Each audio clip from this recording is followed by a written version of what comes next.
Hi ಶುಭೋದಯ ಎಲ್ರಿಗೂ welcome back to my channel. ಇವತ್ತಿನ ವಿಡಿಯೋದಲ್ಲಿ ನಾನು ಹಸಿ ಮಾವಿನಕಾಯಿ ಉಪ್ಪಿನಕಾಯಿ ಮಾಡೋದನ್ನ ತೋರಿಸ್ತಾ ಇದ್ದೀನಿ. ಈಗ ಬೇಸಿಗೆಗಾಲ ಸ್ಟಾರ್ಟ್ ಆಯಿತು, ಯುಗಾದಿ ಹಬ್ಬ ಬಂತು ಅಂದರೆ ಎಲ್ಲ ಕಡೆ ಮಾವಿನಕಾಯಿ ಮಾವಿನ ಹಣ್ಣಿನ ಸೀಸನ್ನು. ಮಾವಿನಕಾಯಿ ಉಪ್ಪಿನಕಾಯಿ ಅಂದರೆ ಎಲ್ಲರ ಬಾಯಲ್ಲೂ ನೀರು ಬರೋದಂತೂ ಪಕ್ಕ.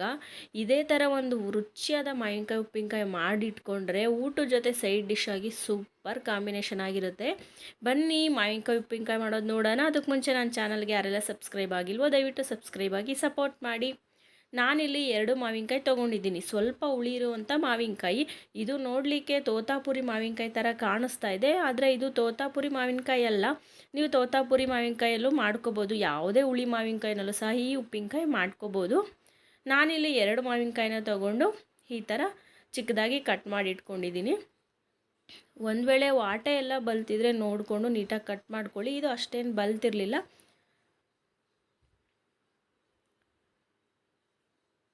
ಈ ಥರ ಚಿಕ್ಕ ಚಿಕ್ಕದಾಗಿ ಪೀಸ್ಗಳಾಗಿ ಕಟ್ ಮಾಡಿಟ್ಕೊಳ್ಳ್ರಿ. ನಿಮಗೆ ಯಾವ ಸೈಜ್ ಬೇಕೋ ಆ ಸೈಜಲ್ಲಿ ಕಟ್ ಮಾಡಿಕೊಂಡ್ರೂ ನಡೆಯುತ್ತೆ. ಈ ಉಪ್ಪಿನಕಾಯಿ ಅಂತೂ ಈ ಥರ ಮಾಡಿಟ್ಕೊಂಡ್ರೆ 6 ತಿಂಗಳು ಅಥವಾ ಒಂದು 10 ತಿಂಗಳವರೆಗೂ ಇಟ್ಕೋಬೋದು, ಕೆಡೋದಿಲ್ಲ, ಅಷ್ಟು ಚೆನ್ನಾಗಿರುತ್ತೆ.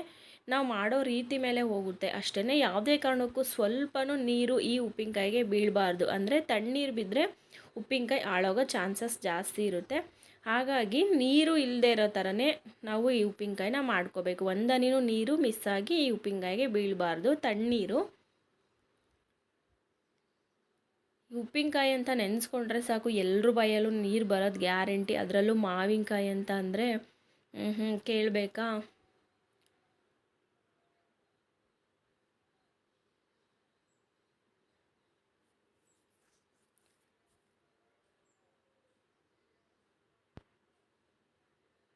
ನಾನಿಲ್ಲಿ 2 ಮಾವಿನಕಾಯಿ ಉಪ್ಪಿನಕಾಯಿದು ನಿಮಗೆ ತೋರಿಸ್ತಾ ಇದ್ದೀನಿ. ಉಪ್ಪಿನಕಾಯಿ ಮಾಡ್ಕೊಳ್ಳೋದು, ಉಪ್ಪು ಖಾರ ಏನು ಕ್ವಾಂಟಿಟಿ ಹಾಕಬೇಕು ಅಂತ. ಈ ಥರ ಚಿಕ್ಕ ಚಿಕ್ಕದಾಗಿ ಪೀಸ್ಗಳಾಗಿ ಕಟ್ ಮಾಡಿಕೊಂಡೆ 2 ಮಾವಿನಕಾಯಿ ಅಷ್ಟೇ. ಈಗ ಇದಕ್ಕೆ ನಾವು ಉಪ್ಪನ್ನ ಹಾಕಿ ಓವರ್ ನೈಟು ನೆನೆಯೋದಕ್ಕೆ ಬಿಡಬೇಕು. ಕಲ್ಲುಪ್ಪನ್ನು ಯೂಸ್ ಮಾಡೋದ್ರಿಂದ ಒಂದು ಒಳ್ಳೆ ರುಚಿ ಕೊಡುತ್ತೆ. 2 ಮಾವಿನಕಾಯಿಗೆ 2 ಹೊಳ ಇಡಿ ಉಪ್ಪನ್ನ ಹಾಕ್ತಾಯಿದ್ದೀನಿ. ಹೊಳ ಇಡಿ ಅಂದರೆ ನಾನೀಗ ತೋರಿಸ್ತಾ ಇದ್ದೀನಲ್ಲ, ಈ ಥರ ಮುಷ್ಟಿ ಕಟ್ಟಿದ್ರೆ ಎಷ್ಟು ಬರುತ್ತೋ ಅಷ್ಟೇ, ಅಷ್ಟು 2 ಇಡಿ ಹಾಕಿದ್ರೆ ಸಾಕು. ಒಂದು ಮಾವಿನಕಾಯಿಗೆ 1 ಇಡಿ ಅಳತೆನಲ್ಲಿ 2 ಇಡಿ ಉಪ್ಪನ್ನ ಹಾಕ್ತಾಯಿದ್ದೀನಿ. ಉಪ್ಪನ್ನ ಹಾಕಿ ಚೆನ್ನಾಗಿ ಕೈಯಿಂದ ಒಂದು ಪ್ಲೇಟ್ನ ಮುಚ್ಚಿಬಿಟ್ಟು ಕುಲ್ಕೋಬೇಕು, ಅಂದರೆ ಜಸ್ಟ್ ಮಿಕ್ಸ್ ಮಾಡಬೇಕು. ಈ ಥರ ಚೆನ್ನಾಗಿ ಮಿಕ್ಸ್ ಮಾಡಿಬಿಟ್ಟು ಇದನ್ನು ಪ್ಲೇಟ್ನ ಕ್ಲೋಸ್ ಮಾಡಿ ಒಂದು ಓವರ್ ನೈಟು ನೆನೆಯೋಕ್ಕೆ ಬಿಟ್ಬಿಡಿ. ಆಗಾಗ ಇದನ್ನು ಶೇಕ್ ಮಾಡ್ತಾಯಿದ್ರೆ ಉಪ್ಪೆಲ್ಲ ಚೆನ್ನಾಗಿ ಕರಗಿ ಉಪ್ಪು ನೀರು ಬಿಟ್ಕೊಳ್ಳುತ್ತೆ. ಈಗ ಇದನ್ನು ಓವರ್ ನೈಟ್ ನೆನೆಯೋಕೆ ಬಿಡೋಣ. ನೆಕ್ಸ್ಟು ಇದಕ್ಕೆ ಮಸಾಲೆ ಏನೇನು ರುಬ್ಕೋಬೇಕಾಗುತ್ತೆ ಅಂದರೆ, ನಾನಿಲ್ಲಿ 4 ಬೆಳ್ಳುಳ್ಳಿ ತೊಗೊಂಡಿದ್ದೀನಿ. ಹಾಗೆ ಅರ್ಧ ಟೀ ಸ್ಪೂನ್ ಮೆಂತ್ಯ, 1 ಟೀ ಸ್ಪೂನಷ್ಟು ಸಾಸಿವೆನ ತೊಗೊಂಡಿದ್ದೀನಿ.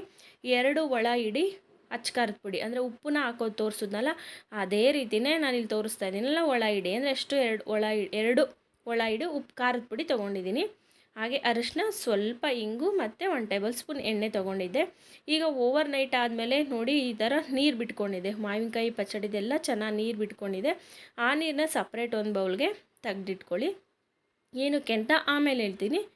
ಈಗ ತೆಗ್ದಿಟ್ಕೊಂಡಿದ್ದಾಯಿತು ನೀರನ್ನ. ಫಸ್ಟು ಮಸಾಲೆ ಹುರ್ಕೊಬಿಡೋಣ.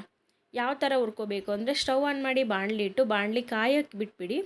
ಬಾಣಲಿ ಕಾದ ನಂತರ ಮೆಂತ್ಯ ಮತ್ತು ಸಾಸಿವೆನ ಹಾಕಿ ಸ್ಟವ್ನ ಆಫ್ ಮಾಡಿಬಿಡ್ಬೇಕು ಅಷ್ಟೇ. ಅದೇ ಬಿಸಿಗೆ ಇದು ಜಸ್ಟ್ ಲೈಟಾಗಿ ಬಿಸಿ ಆಗುತ್ತೆ, ಅಷ್ಟೇ ಸಾಕು.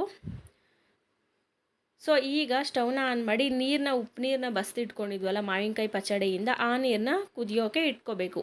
ಈ ಥರ ನೀರನ್ನ ಕುದಿಸಿ ಖಾರನ ರುಬ್ಬಿ ಹಾಕೋದ್ರಿಂದ ಉಪ್ಪಿನಕಾಯಿ ತಿಂಗಳಾನ್ಗಟ್ಲೆ ಇಟ್ಟರೂ ಕೆಡೋದಿಲ್ಲ. ಅದಕ್ಕೋಸ್ಕರ ಅದೇ ನೀರನ್ನ ಈ ಥರ ಕುದಿಸಿ ಯೂಸ್ ಮಾಡ್ತೀವಿ. ಈಗ ಮಿಕ್ಸಿ ಜಾರ್ಗೆ ಬೆಳ್ಳುಳ್ಳಿ, ಹುರಿದಿಟ್ಕೊಂಡಿರುವ ಮೆಂತ್ಯ, ಸಾಸಿವೆ, ಅಚ್ಚ ಖಾರದ ಪುಡಿ ಇಷ್ಟನ್ನು ಹಾಕಿ ನಾವೇನು ಕುದಿಸಿ ಆರಿಸಿ ಇಟ್ಕೊಂಡಿದ್ವಲ್ಲ ಉಪ್ಪಿನ ನೀರು, ಮಾವಿನಕಾಯಿನಲ್ಲಿದ್ದಂಥ ಉಪ್ಪಿನ ನೀರು, ಅದನ್ನು ಸ್ವಲ್ಪನೇ ಹಾಕ್ಕೊಂಡು ಈ ಖಾರನ ನುಣ್ಣಗೆ ಪೇಸ್ಟಾಗಿ ರುಬ್ಕೊಳ್ಳಿ.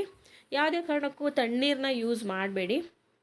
ಸೊ ರುಬ್ಕೊಂಡಂಥ ಪೇಸ್ಟ್ನ ಉಪ್ಪಿನಕಾಯಿ ಪಚ್ಚಡಿಗೆಲ್ಲ ಹಾಕಿ ಚೆನ್ನಾಗಿ ಮಿಕ್ಸ್ ಮಾಡ್ಕೋಬೇಕು. ಮಸಾಲೆನ ವೇಸ್ಟ್ ಮಾಡದೆ ನೀಟಾಗಿ ಸ್ಪೂನಿಂದನೇ ತಕ್ಕೊಳ್ಳಿ.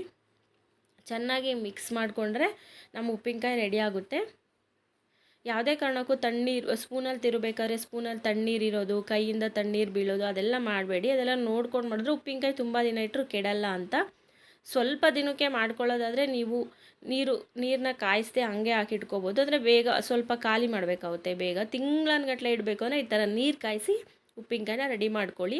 ಈಗ ಇದಕ್ಕೊಂದು ಒಗ್ಗರಣೆ 1 ಟೇಬಲ್ ಸ್ಪೂನ್ ಎಣ್ಣೆನ ಹಾಕ್ತಾಯಿದ್ದೀನಿ. ಬಾಣಲಿ ಇಟ್ಬಿಟ್ಟು ಹುರ್ಕೊಳಕ್ಕೆ ತೊಗೊಂಡಿದ್ದ ಬಾಣಲಿಲೇ ಹಾಕ್ತಾಯಿದ್ದೀನಿ. ಎಣ್ಣೆ ಕಾದ ನಂತರ ಅದಕ್ಕೆ 1 ಟೀ ಸ್ಪೂನ್ ಸಾಸಿವೆ, 1 ಪಿಂಚಷ್ಟು ಹಿಂಗನ್ನ ತೆಗೆದಿಟ್ಕೊಂಡಿದ್ದಲ್ಲ ಹಿಂಗು ಮತ್ತು ಅರಿಶಿನ ಹಾಕಿ ಸ್ಟವ್ ಆಫ್ ಮಾಡಿಬಿಟ್ರೆ ಅದು ಕೂಡ ಎಣ್ಣೆ ಬಿಸಿಗೇ ಆಗಿಬಿಡುತ್ತೆ. ಆದ ಒಗ್ಗರಣೆನ ಮಾವಿನಕಾಯಿ ಮಿಕ್ಸಲ್ಲಿ ಹಾಕ್ಕೊಂಡು ಚೆನ್ನಾಗಿ ಇನ್ನೊಂದು ರೌಂಡ್ ಮಿಕ್ಸ್ ಕೊಟ್ಟರೆ ಒಂದು ಒಳ್ಳೆ ಅದ್ಭುತವಾದ ಕಲರ್ಫುಲ್ಲಾದ ಮಾವಿನಕಾಯಿ ಉಪ್ಪಿನಕಾಯಿ ರೆಡಿ ಆಗುತ್ತೆ.